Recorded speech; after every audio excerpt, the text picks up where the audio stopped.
So agarwood is one of these ingredients that kind of has a love-hate relationship with a lot of people just because it is so polarizing. Some varieties are very clean, some are very smoky, some happen to be very grounding and meditative, and some of them just smell like a barnyard.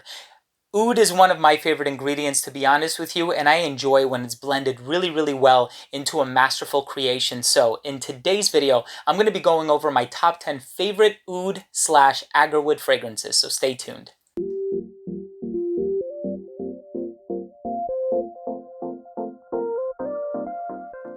Before I begin the video, I just want to make a very quick disclaimer.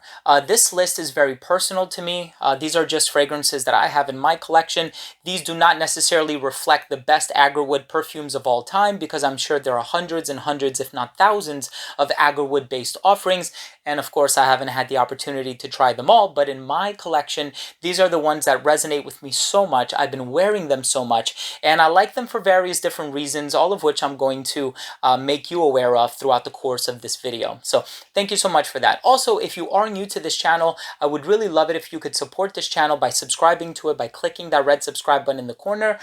But I want you to wait until the end of the video to see if you took some value from this video, so please allow me to deliver value first. So let's go ahead and not take up any more time. Let's go ahead and get on with the list. So the first fragrance that I'm going to include in this list is a fragrance that was composed by perfumer Bertrand Duchaufour. This is one, if I'm not mistaken, came out back in 2016, and it is for the Vietnamese company Phuong Dang. This one is called Untamed Oud. This is a very spicy sort of an oud that has a melange of spices in there. I don't know if the oud that's used in here is natural or synthetic, so please keep that in mind. Not all of these fragrances that I'm about to share with you contain natural oud, but I really love the way that this one comes across. It's a little spicy, it's a little smoky, but there's also a smoothness about it as well. And I personally really enjoy this one, and I've been wearing this one for a couple of years now. I pretty much acquired it right when it came out, and there are also a couple other fragrances from this house that contain the note of oud. There's one called Obscure Oud. I really enjoyed that one a lot as well, but I didn't go as far as purchasing that one. So number 9 on this list is a fragrance that I also recently acquired. It was gifted to me by my friend Carlos. So Carlos, thank you so much for your generosity. This one by the company Cinque Canto is called Mandragora. For those of you who don't know, this one is also composed by perfumer Paolo Terenzi, who has another perfume company called Tiziana Terenzi. He's basically made all of these fragrances here behind me. And this one is an agarwood note, but it kind of veers into animalic territory. So I looked at the note breakdown, and of course this is your typical sort of oud rose combo. And there's nothing in the note breakdown like civet or castoreum that could possibly give off an animalic tinge or vibe, but something about this one does come across as an oud of the barnyard variety. However, it's not super skanky. Whenever I think of really skanky ouds, I think of like Najaf or Zafar by Xerjoff. That one is really funky. Those are fragrances that I personally do not enjoy. This is one that I could definitely wear, and I've actually worn it many times before. So thank you, Carlos, and that is my number 9. The next fragrance on this list is one that I also acquired recently. I went to the Arabian Oud store in Times Square in Manhattan, and I actually picked this up because upon first sniff, I fell in love with this one, and I actually reviewed it recently. So another thing that I would like to mention is if I have reviewed any of the fragrances in this list, I'm going to go ahead and leave the links down below so that you can learn more about these fragrances. And this one is called Kashmir. So this is kind of like a niche version of Gucci Guilty Oud, which is composed by Alberto Morillas. And that one kind of has like this oud plum note going on in there. That combination is done in this one as well. I kind of pick up on a little bit of plum, and of course there are some spices in here as well. This one really resonates with me, and I personally love this one.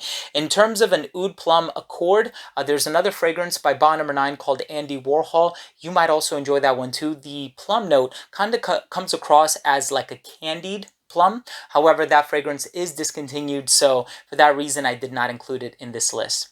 Number 7 on this list is one that came out many years ago. When it first came out, it was talked about quite a lot, and I ended up getting in on a split of this one, so I'm going to show you the bottle in a little bit. I didn't wear all of it. And this is also one of the most beastly fragrances in my collection. This one lasts such a long time. If you put this on skin, it would last you 15 hours easily. And this one by the company Christian Dior is called Oud Ispahan. So this is definitely a very rosy oud, and I appreciate that about it, because a lot of oud rose fragrances, or I should say that combination, is kind of overdone as of late. And of course, there are a lot of Montal fragrances out there that kind of do that oud rose thing, and so this one does it, but it also veers in a different direction, which I really appreciate. So if you have a chance to check this one out, I know it's been out for a while now. I actually initially got in on a split. I had like a 10 ml decant, and then I realized that I wanted to acquire a full bottle for my collection, and so here it is. Definitely one of the best offerings under the Maison Dior line, which used to be called La Collection Privée. The next fragrance in this list is a tried and true fragrance. It's one that a lot of people have heard of. And this is one that I guess a lot of people recommend this for people who want to experience the note of oud, but they don't want to jump into it full force. They want to ease their way into it. They want to get their feet wet first. And so this is really an oud-based scent for lovers, for people who are not necessarily lovers of oud, but they could come around to it in the future. This one by Tom Ford is called Oud Wood. And so this one is a very sort of creamy, balmy, and resinous type of an oud. It doesn't have a really, really strong oud note like this one does by Cinque Canto. This one is really more on the smooth side, but it can be pulled off very comfortably. And again, it goes without saying, there's nothing in here that smells barnyard-y or animalic. So I really enjoy Oud Wood by Tom Ford, one of the first private blends that I purchased from the line. The next fragrance on this list is also made by perfumer Bertrand Duchaufour, just like the number 10 fragrance on this list. The exception is that this one has more of a gourmand take. So it contains notes like caramel. There are some other spices in there. It definitely gives off a sweet aroma in the opening. And in addition to those spices and resins, you also get a little bit of a whiskey accord. So this is definitely one of the more unique oud offerings in this list. And it also happens to be one of my favorites and the one that lasts the longest time on me. And so the fragrance that I'm about to talk about is from the different company, and it's called Oud for Love. Now, Bertrand Duchaufour has done two oud offerings for this house, if I'm not mistaken. The other one is called Oud Shamash. This one is a little bit more accommodating, and it's not as rugged as the other offerings. So I would recommend that you check this one out first. And that oud caramel combination is to die for. As a matter of fact, now that I think of it, there's another fragrance in this list that also has an oud caramel combination. So I don't know if those notes or accords really work well in harmony with one another, or is just a funny coincidence. So that actually happens to be the next one on this list, and this is one that I purchased many, many years ago from a boutique in Manhattan. And this one by the company Xerjoff is called Mamluk.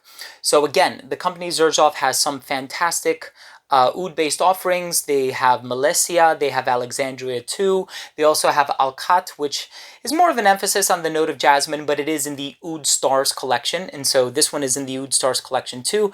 And that is pretty evident by the fact that it's in a dark brown bottle.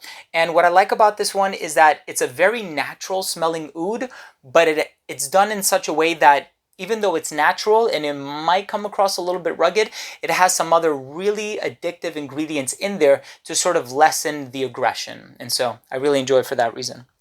Number 3 on this list is a fragrance that I purchased, or actually I didn't purchase this one, my wife bought it for me during Christmas one year. And this one I particularly enjoy for the fact that it also comes across as a bit of gourmand. And to me, it almost kind of reminds me of freshly baked cookies. And for that reason, I've actually been wearing this one right around the winter time, pretty much every single year. And if I shine a light through my bottle, I'm pretty sure that I'll discover that my bottle is like half full. And so at least I'm still an optimist in that regard. But this one from the company Montal is called Red Aoud. Again, rose, oud, saffron, your typical notes, with the exception that this one comes across as a bit of a gourmand. Now, this one is not as gourmand as this fragrance, for example, but if you're in the market for a really, really potent oud fragrance, Montal is definitely the place to look. Montal has some of the longest lasting fragrances that I've ever gotten my nose on. So getting into the number 2 spot, this is one that, depending on how I wake up or when I wake up, this is one that could very easily be number 1 on my list. And the reason I say this is because there's just something really fascinating about this oud scent. And it has oud in the name, just like many of these do. But this one is a sweet, sort of cotton candy-ish kind of an oud, but the gourmand elements are not as pronounced. The oud is very sharp and it's definitely in there. This is a very bold, flamboyant, and enigmatic scent. This one by the company Initio is called Oud for Greatness. I've also done a review on this one, so I'm not going to talk much more about it. Definitely follow the review down below if you're interested in learning more, but this one is absolutely fantastic. I love this one to death. And now, before we get into the number one, I do just want to share a couple of honorable mentions with my subscribers. The first honorable mention that I'll share is kind of a guilty pleasure of mine. I don't really wear it all too often because I'm pretty self-conscious of how I smell when I wear this around other people. This one by Le Labo is called Oud 27. This is definitely an animalic oud scent. Excuse me. I purchased this on July 29th, 2013. So it's almost the anniversary of me purchasing this one. And what I enjoy about it is that it's an oud scent, but it has a nice combination, or a nice balance, I should say, of oud and civet. So it does come across as a little animalic. And the next fragrance that I want to mention as an honorable mention is a castor from the House Parfum de Marly. What I really enjoy about this one is that it's your typical oud rose combination, but it doesn't use rose oxide, which can kind of make the oud smell metallic. A lot of the Montal fragrances that I put my nose on, it kind of smells like it's coming out of an aluminum can, if that makes sense. And I think that that is due to the rose oxide note. And so the rose that's used in here, I think, is a Bulgarian rose variety. And so it just comes across smelling very natural. I personally really, really enjoy it. So with that being said, let's go ahead and get into my number one pick, my favorite oud-based perfume of all time. This is one that I have owned in my collection for a few months now, and every single time that I smell this one, I cannot tell you how it shifts my entire mindset, my entire perspective. I spray this one on and it's almost like I'm smelling something mystical, something magical, something that I shouldn't be given the privilege to smell, to be honest with you. And it really does smell so heavenly. That's the best way to put it. And there are several different natural oud varieties used in this fragrance. I know it has oud from Papua New Guinea. It also has coffee in here. There's a coffee note in here as well that gives off a very, very complex aroma. And coffee in and of itself is one of the most complex aromas out there, which is kind of ironic when people tell you to reset your palate. They actually give you coffee, and that's actually not the right thing to do, but I digress. This one, again, I cannot emphasize how amazing this fragrance is, by the company Arij Ledor. This one is called Oud Luwak. This one, the magnitude of the oud note that's used in here, the different varieties of the oud, all of which were left to macerate for a very long time. It produces this overall aroma that is so magical, so heavenly, so grounding and meditative, and it's natural, again. So be careful because of the high concentration, but also the coloration. Do not spray this one on clothes, spray this one on skin. And by the way, I always feel very confident spraying the natural perfumes on skin. And in addition to those things, it also smells very suave, very sophisticated. And I actually had my father-in-law smell this one, and he said it kind of reminded him of like a cowboy.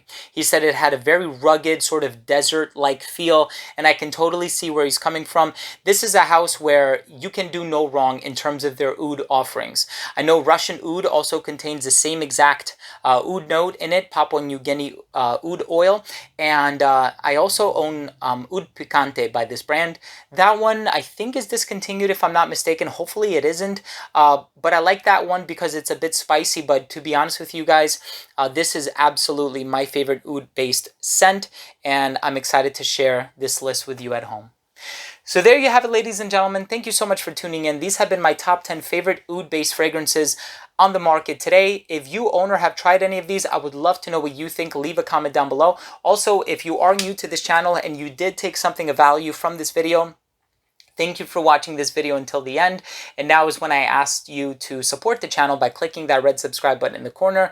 So this way, whenever I do upload future fragrance-related content, it will get delivered straight to your feed. You never need to worry about missing any of my future uploads. And of course, that includes top 10 videos like this one, fragrance reviews, giveaways, unboxings, special guests, interviews, and a whole lot of other fragrance-related content. Thanks again for watching. I love you guys. We'll see you in the next episode. Bye.